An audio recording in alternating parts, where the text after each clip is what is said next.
اللہ کے خوف کا کامل احساس توبہ ہے۔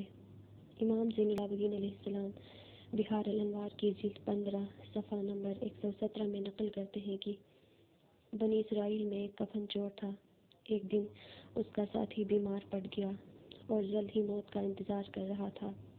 اس نے اپنے دوست کفن چور کو بلایا اور پوچھا کہ وہ اس کی دوستی کی کتنی قدر کرتا ہے۔ چور نے قبول کیا کہ وہ بہت اچھا ہے۔ دوست نے کہا کہ اس کی ایک خواہش تھی اور چور اسے پورا کرنے پر راضی ہو گیا۔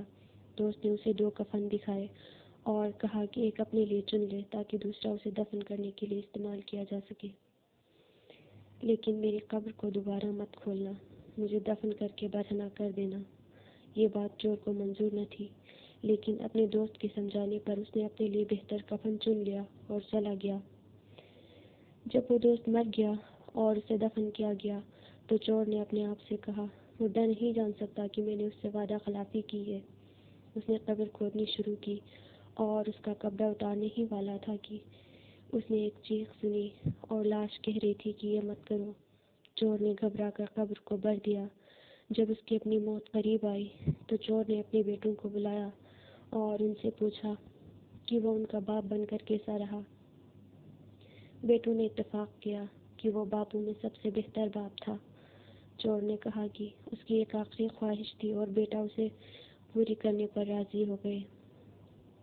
اس نے کہا کہ اس کے مرنے کے بعد وہ اس کا جنازہ کرے اور اس کی آدھی راکھ سمندر میں اور آدھی صحرا میں پھینک دے۔ چور باپ کے مرنے کے بعد بیٹے اس پر راضی ہو گئے اور اپنا وعدہ پورا کیا۔ تاہم اللہ تعالیٰ نے اس کی بکھری ہوئی راکھ کو جمع کر کے اسے دوبارہ زندہ کر دیا۔ اللہ نے اس سے پوچھا کہ تم نے ایسی وصیت کیوں کی؟ اس نے کہا، تیری قدرت کی قسم، میں نے تیرے عذاب کے خوف سے ایسی وصیت کی۔